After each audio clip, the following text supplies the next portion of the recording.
for the benefit of our audience, we want to say a very special thank you for coming first, but also we want to give you the opportunity to tell us who you are for persons who probably might just be seeing you for the first time, and for those who probably seen you before but don't really know who Dr. Lauren is. Tell us, introduce yourself. Okay. Well, thank you for having me this morning. My name is Lauren Orlando, and I wear many hats, but I work at St. George's University within the Department of Public Health and Preventive Medicine, as well as a board member on GrenChap, and work within the community in Grenada and within the region as a consultant, and really try to work with community members on creating sustainable solutions to a lot of our issues that we have in the community, such as gender-based violence, sexually reproductive health issues, human rights, and marginalized populations. And so it's a pleasure to have this platform with you today to kind of break down some of these issues that are consistent in our society, and maybe kind of think of some ways that we can rethink about them and look at them from a different angle. All right. So we've been having a lot of issues, that centered around gender-based violence in recent times. And someone who is listening or watching would ask themselves, what is gender-based violence? And the root causes of gender-based violence and the difference between sex and gender. Break that down for us in terms of gender-based violence, the differences between sex and gender, so that persons can have a sort of a greater appreciation for when they hear the word gender-based violence. Right. So I think to first start off is the difference between sex and gender, because we use them interchangeably. And even persons who are in the field teach these things just as like I do. Sometimes you use them interchangeably and you don't even realize it because it's so ingrained in us that that we think that they're one and the same, and they're really not, right? So sex is literally what you are born as, whether you are born as a male or you are born as a female. And gender is going to be, this is societal types of how you are socialized. So are you socialized to be feminine? Are you socialized to be masculine? Are you socialized with different aspects of masculinity and femininity? And so from a very early age, if you think about, gender reveals are very big now in society, right? And even that is a misquote of what it actually is. It's not a gender reveal, it's actually a sex reveal of what people are doing. So a gender reveal is they have all these creative ways that they will see whether the child is going to be male or female. And so you will have blue for boys and pink for girls. And so from the onset, the child hasn't even been born yet, and we are socializing that child in very, I would say, cultural and social norms from the onset of what is expected of them, what kind of world they are going to be brought into. And so people will say, well, what's wrong with, boys wearing blue and girls wearing pink? There's nothing wrong with that. But there's also nothing wrong with girls wearing blue and boys wearing pink. And so when we look at how we socialize our children, a lot of it comes back to that gender piece of how we treat our boys differently than how we treat our girls. And so, most of these stereotypes that we have for girls is that they have to be ladylike, they have to be polite, they have to be sensitive, they have to, talk nice and be respectful. And boys have to, boys don't cry, boys have to be masculine, they have to be aggressive, they have to be strong, they have to be the breadwinners and all of these sort of things. So those stereotypes go into what we call societal or cultural norms very quickly. And so when somebody doesn't act accordingly to whatever we have thought that they should be from a gender perspective, then there's where a lot of conflict comes in. If a man, let's say, loses his job and his partner says, well, man up. What, you expect me to be now paying Grenleck and Flo and all this kind of thing, go get a job. Well, why is it that both people can't contribute to the household, right? So we see a gender breakdown there. We see toxic masculinity come in because there is this presumed stereotypes that we think men should be, and yet it actually is to their demise that they are expected to be all these things, which is actually not healthy for them. It doesn't give them an outlet to be sensitive. It doesn't give them an outlet to have feelings, to express those feelings, right? And the same thing for a woman. If a woman isn't respectful and she's not polite and she's not having the dinner put on the table at 6 o'clock, she's not a good woman, she's not a good wife, right? So there's a lot that is, it's very complicated very quickly, and we put these norms from the onset, like I said, when these children are not even born yet, that we are putting them in a direction that is that can get very complicated for them going forward. So how that relates to gender-based violence is that it's rooted in these gender stereotypes. It's rooted in these norms, in this gender inequality that occurs. And so that mix of power and control, simply because of these gender inequalities, it really is the foundation to what we call gender-based violence. So gender-based violence is really just violence, but predominantly because of whatever your gender is, it's going to be, you're going to be more predisposed. So a lot of persons will say that you have gender-based violence, you have intimate partner violence, which is truly just between you and your partner. You have domestic violence. You have family violence. So they're all under the same umbrella, but it's violence within in that home or in that context. And so it's systemic in our society. Not only is it gender inequality, it's power and control, it's looking at patriarchal cultures and societies. It's also going back to, people think that this is something that doesn't occur in our society, or that it's this, separate family business sort of thing. And this is stemmed from way back from colonialism, right? So this is something that is really ingrained in our society from an intergenerational point of view, that we need to really kind of take a step back and realize that it is very much ingrained in how, not only how we operate, but how we think. Okay, and I'm glad we touched on the stereotypes stuff, because one might say this is somewhat traditional. We're accustomed to, the neighborhood saying, man up, you need to chin up kind of thing. But we may tend to sideline the possible impact this can have on that person's socialization, because I want to be who I am, but because of the stereotype and the tradition, I know lock myself in the closet, or I allow myself to become what you call fake.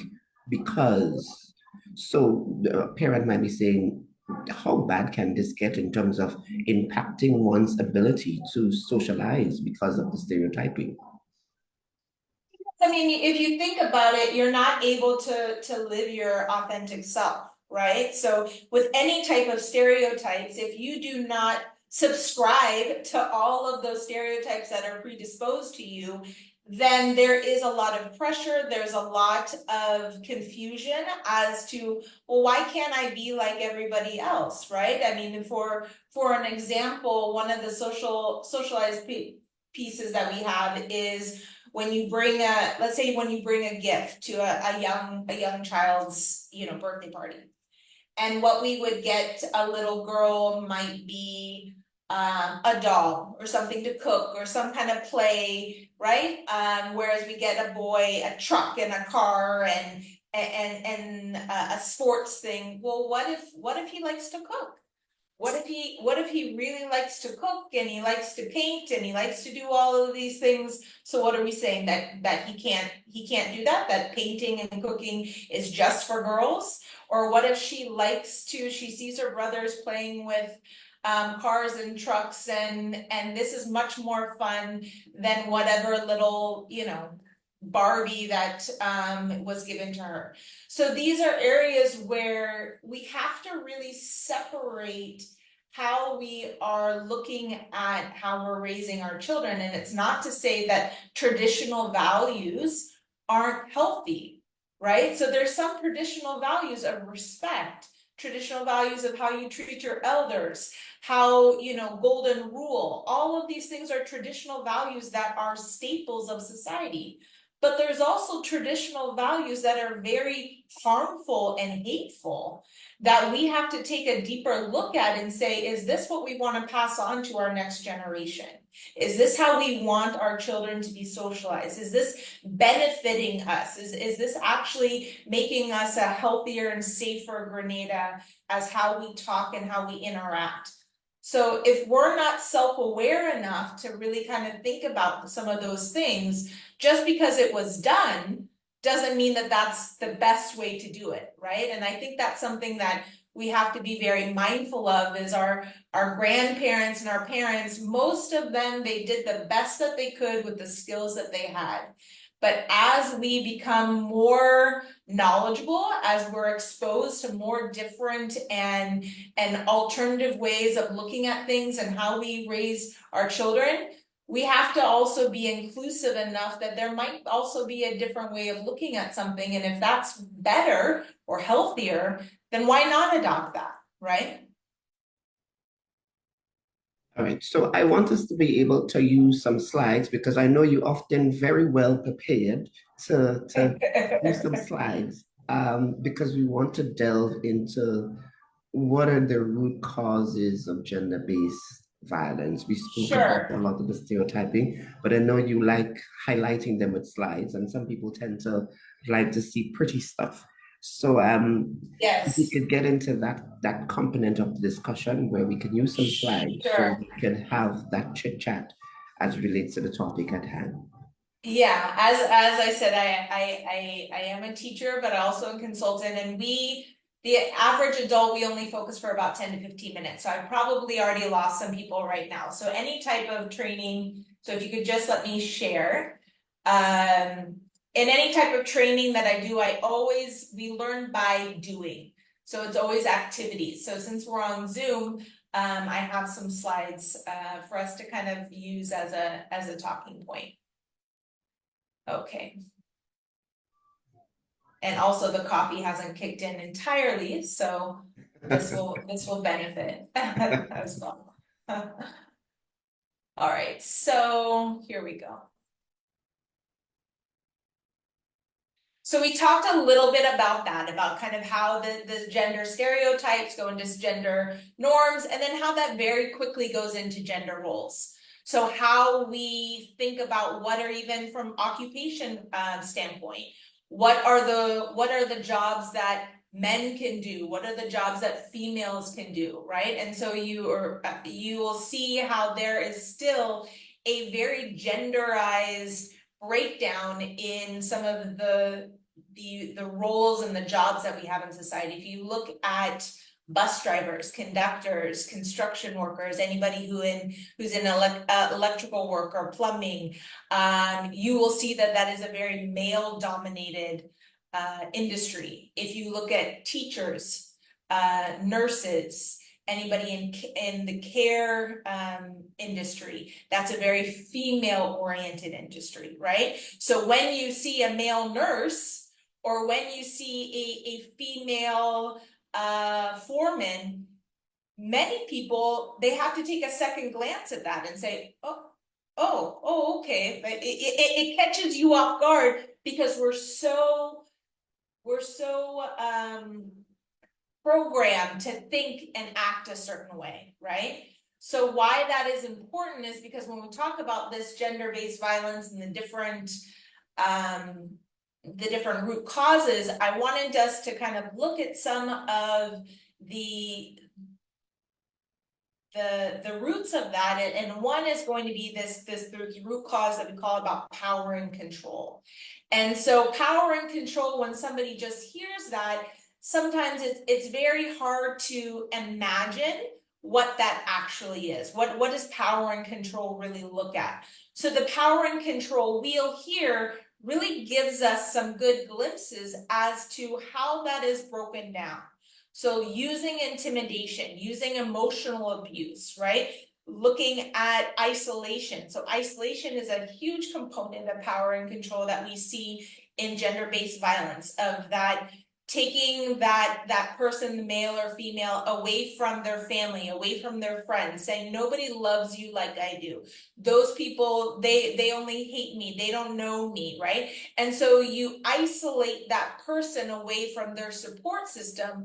So what they actually have at the end of the day is only their abuser, right? So you have now, through psychological, emotional abuse, you have now used with isolation to take them away from also the checks and balances in their life that maybe might say, you know what, that's not, he shouldn't be talking to you like that, she shouldn't be doing that, right? There's another way that to, you know, to handle that situation. There's none of those voices that are in that person's head. So therefore, all they're experiencing is the perpetrator's, you know, motives.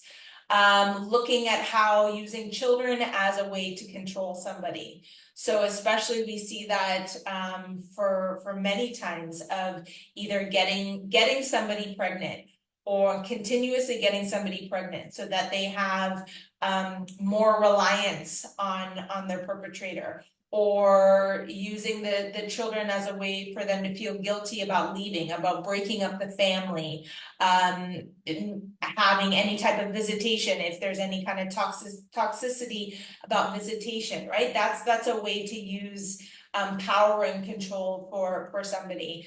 Male privilege is another one that is always going to be very very connected to patriarchal type of societies, and also, you know, using economic abuse. So oftentimes when you hear domestic violence or gender-based violence, we think of it's only physical violence, when it's so much more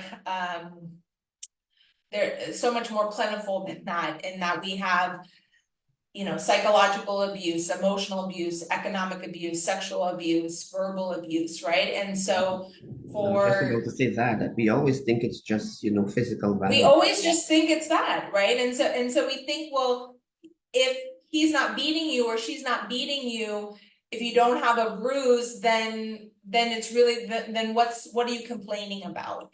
And so that's what we have to kind of open up that conversation too, is that we have statistics on, you know, women in Grenada and women in the Caribbean, that 1 out of 3 women in her lifetime will experience gender-based violence. And that is reported cases. So we know that 1 out of 3 is actually a very it's not a reliable or realistic, it's actually much more than that. But we don't have, for men, we don't have the same statistics. Why? Because a lot of this goes into how we are programming and how we are socializing our men. If that we're saying that men don't have feelings and men can't express themselves and that they have to be in control, and their woman is using emotional abuse, economic abuse, verbal abuse, sexual, you know, like all of these things, he's still experiencing gender-based violence. It might not be that he's getting physically abused, but he's getting, but he's in a violent relationship. And so we have to also be very mindful of this occurs in both heterosexual relationships, it occurs in homosexual relationships. And so it's not just this, what we picture in our heads of this man beating up a woman. Yes, does that occur? Is that the majority of cases? Yes, but that is not by any means of the word an inclusive definition of gender-based violence. So I want you to kind of think about this power and control, and then think about how culture is added to this. So when we think about, let's look at the songs that we have, let's look at the music videos, let's look about you know, what we see around us in society. All of these things, they contribute to how gender-based violence is blooming and continuing generation after generation. If what we see in the household, if what we see in the community is this way of dealing with things, then that is very much entwined into our culture, whether we want to admit it or not. And this isn't to look down on Grenadian culture. This is in every culture. This is not just Grenadian culture. This is not just Caribbean culture. In every culture, there is these roots of gender-based violence that sustain it enough that it continues generation after generation, right? So this is just a little bit more of another way of looking at that power and control on how all of these different elements play a role in fostering this violence in our household and in our community. And then I like to kind of add in the coercive control model because this looks at our marginalized groups. So oftentimes we don't talk about how certain groups are much more privileged than other groups. Some groups are much more protected than other groups. And so when we think about the marginalized groups in our society and the society that really doesn't support these persons, that doesn't give them resources, that looks down on these persons, well, then there is gender-based violence statistics. And then there's another set of statistics for these persons that really already feel separated, already feel isolated from society, and now they have the violence on top of that. So I thought it was important for us to bring that into the conversation because that often is not talked about. Very much So so. And I tend to like this particular chat because it itemized the marginalized groups who sometimes you would think, oh, well, these people are not even a part of this gender-based violence thing, but clearly it has no face when it comes to it. there's no face, there's no bank account, there's no religion, there's no skin color, right? It is one of those things that it really opens its doors to everyone and anyone. And so what I like to, in a lot of my workshops, I talk about COVID, and I talk about COVID think about COVID as this storm. And there's some persons that were riding through COVID in a cruise ship. And there were some people that were in a fisherman's boat, a wooden boat that was gaining water. So everybody experiences this.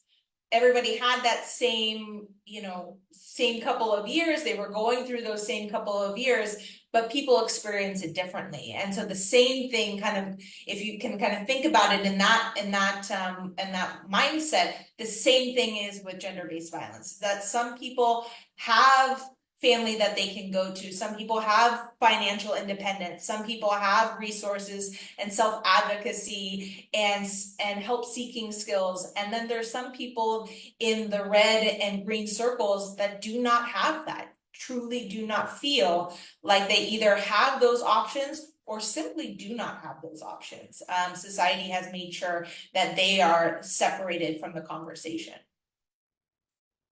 Okay, and we may have people who are, viewing this discussion and might be victims of gender-based violence. And one of the questions would be, can I get help? Can it end at any point in time? Is this something that I have to go through for the rest of my life? Where can I go and how do I make or take the first step in getting away from gender-based violence? The fact that that person is already thinking is that they want to leave that situation, it means that they have either probably thought of leaving, multiple times, but that they're maybe ready now. And so we know that statistically it takes someone about 8 or 9 times to leave a situation or think about leaving a violent situation before they actually do. And the reason for that, and I just want to kind of give a pretense to answering your question, is from the what we call the honeymoon phase or the cycle of violence. And that is to say that think about violence if we think about it in a very simple way, look at it in this regard. So we have the honeymoon period, which is the the love dumping, right? It's the text messages, it's the sending the videos, it's the going on the dates, it's all the butterfly feelings, right? And then, as anybody who's in any relationship knows, that the honeymoon period does not last. And so then we go into the tension building, or kind of that eggshell phase, and that's when you feel the tension, you feel somebody is short, you might hear, threats of verbal abuse or financial abuse, emotional abuse, right? You can feel the tension rising, and then following that eggshell or tension building phase goes into the explosion phase. And what happens directly after the explosion phase, in most cases, is going to be that honeymoon phase, is going to be the I'm sorry's, I love yous, and all of that. So when somebody is thinking of leaving, they also have to think about this, that if they want to leave, that honeymoon phase, or those power and control elements that we talked about from that power and control wheel of intimidation, of using the children, of coercion, and all of that, that's coming. And so how are we going to plan for that? How are we going to act for that? So to already kind of think about some of those things to prepare themselves, I think, is the first thing when you're thinking about leaving a violent situation, is realize that most times it's not going to be cut and dry. Second is to look at, what is your exit plan? What is your exit strategy? So is it going to be that you're going to go to the health clinic? Is it going to be that you're going to go to the gender-based violence unit within Ministry of Social Development? Are you going to special victims unit through the Royal Grenadier Police Force? Are you going to the hospital? Where are you going? Because all of these are entry points to report gender-based violence, right? Are you going to a family members? Are you going to a friend? What is it where is your next best step? And I think sometimes that's the best thing to think about. You don't have to have all of the plans, all of, the next 2 weeks, month, thought about and planned, but what is your next best safe option? And then from there, you will be given support, depending on what avenue you go in. But I think that is something that is really important, is that no matter where you go, whether it is from a formal stance of the police, or maybe a government entity, or an NGO, or the hospital, or wherever the most emergency setting is, that they will give you also the necessary resources and information and such. But it isn't, especially in low resource countries like ourselves, it's something to think about, of that there will be oftentimes a ripple effect, and to kind of have a plan put in place. Does that answer your question? I know it's not very cut and dry or black or white, but it's to say that if you want to leave, you've already probably thought about leaving before, one. And two, to think of different scenarios and how you're going to react to those different scenarios, is probably the best bet. Right. You gave some very good advice, especially a lot of people oftentimes get themselves stuck in the honeymoon phase, and they're just going in circles and circles and circles. Um, in terms of your word of advice for anyone who is going through not just the physical violence, because we've noticed that there is a lot of other categories of gender-based violence, not just the physical aspect. And sometimes when we not pay attention to some of the other aspects, could lead into things that we may not want, possible suicide and all of these things. So what word of advice can you or will you give to someone who is going through these episodes? that is really important is that to surround yourself with people that love and care for you and want the best for you. Oftentimes in GBV relationships, isolation is a huge component. And so the problem with that is that in this cycle of violence, oftentimes you will hear a person saying, I'm gonna leave him or I'm gonna leave her, and then that honeymoon phase comes in, the I'm sorry's come in, and then we go back into that relationship. And so your support system might get very tired of doing that cycle with you, right? And so then they might just say, look, I give up, you handle your business, I can't be a part of this anymore. And so there's that friction that often happens. So one thing is that you need to surround yourself with people not only that care for you and love you, but that are gonna tell you the truth. I think sometimes when we're in certain situations, we don't wanna hear the truth, we wanna hear what we wanna hear. And how comforting that is, but you need to be around people that will tell you the truth of that this is not a healthy situation, you need to get out for yourself. If you have children, this is not the best thing for the children. Oftentimes we live in society that wants reconciliation, right? Is to bring the couple together, to bring the family back together. But sometimes that's not the best thing in that relationship. Sometimes the best thing in that relationship is to exit that relationship and to go separate ways.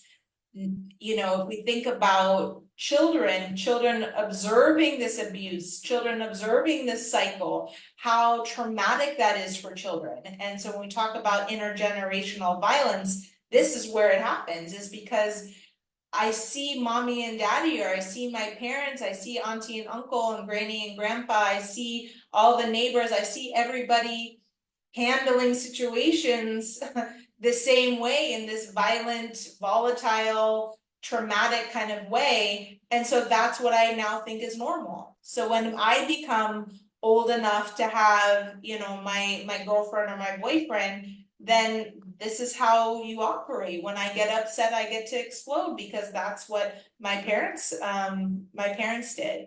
So we have to be very mindful, especially when there's children involved, that this is not a safe place for them. This is not a healthy place for them to be observing and being exposed to these kind of things.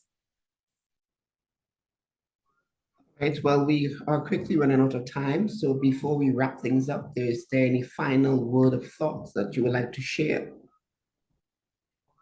So I mean, we could go on for days on this, but one thing I wanted to Oh, we have share a tree. is we have a tree, yes. So, you know, most of us think in pictures, most of us think in visuals, and so anytime I do workshops within the community, I like to bring in this concept of the GBV tree, right? And looking at, you know, the root causes, but also what are the types of violence that are there, what are the contributing factors. And so I just took a couple of pictures on what a workshop I did late last year, and how there were persons from many different sectors around the country came together in this training. And one thing that I wanted to point out in today's conversation is that there, you know, it differs from tree to tree on looking about, you know, the root causes and the consequences of gender-based violence. But one of the things is the power of words and the power of visuals. And so if you look at each one of these trees, you know, there might be different words, you know, for the leaves or for the roots, but for the most part, when we think about the messaging that is associated with gender-based violence, all of them came up with the same thing. And a lot of that was victim blaming. She looked for it, good for her, right? All of these types of common things that we say, there's power in that. And so I want us to be very mindful of not only what we say, but how we act, and how this has a direct correlation or a direct connection to our behavior. And so if we normalize saying that somebody's looking for violence and somebody good for somebody, and that abuse is love, and I only hit you because I love you, right? And you're mine, you're nobody else's, and these type of thing, that goes into behavior. And so what we see in society that's happening right now, whether it's gender-based violence or it's violence in general, we have to be extremely mindful and conscious on how we talk and how we act towards one another. There's power in that, and where does that come from? It comes from we're learning that from not only in the household but in the community. And so I want us to kind of just if light bulb moment of looking at violence in our community. Oftentimes it's how we talk with one another that gives us what we think the right to behave how we do. Alrighty, so I think we could wrap it up here, unless you have some more lovely slides to share. I don't think so. Oh, I have a couple, depending on how, this is kind of what I just talked about of looking at, this is called the social ecological model, but it basically looks at how we operate and how we learn from one another, and how the different aspects of our society, how they either help or hurt how we are our goal for being healthier and safer. And so just to kind of think about some of the risk factors that come into violence in general, because I think it's important for us. Yes, gender-based violence is a massive systemic epidemic that we have in our society, but also so is violence. And so a lot of the public health preventative measures and mechanisms and programming for gender-based violence, a lot of those we can also use for the violence that's happening in our community. So I want us to kind of think about when we're doing any type of educational awareness, when we're doing any type of programming or interventions, whether it's from a societal, governmental, policy perspective, or just on the block or in your household, look at some of these risk factors, and if these are some things that resonate with your community or your household or your family, thinking about different avenues that you can get for help and for resource. And so in Grenshop, we're doing more and more work on human rights and gender-based violence, and looking at how can we be supportive and really in that support, making people more aware of how common this is, so that you don't feel like it's only happening to you. That's the Excellent. last slide I have. That was excellent. We want to say a very special thank you, Lauren, for taking the time off to discuss this very important topic. I'm certain that it would hit somewhere, or someone, that it would give them the energy and the push to allow themselves to not stay in the honeymoon stages, but to remove themselves from the honeymoon that is going to create all that tension and end up being explosive. So thanks once again on behalf of Grenjap and its partnering donors. We say a very special thank you. Thank you, Kishawn. All the best. Keep All safe. right.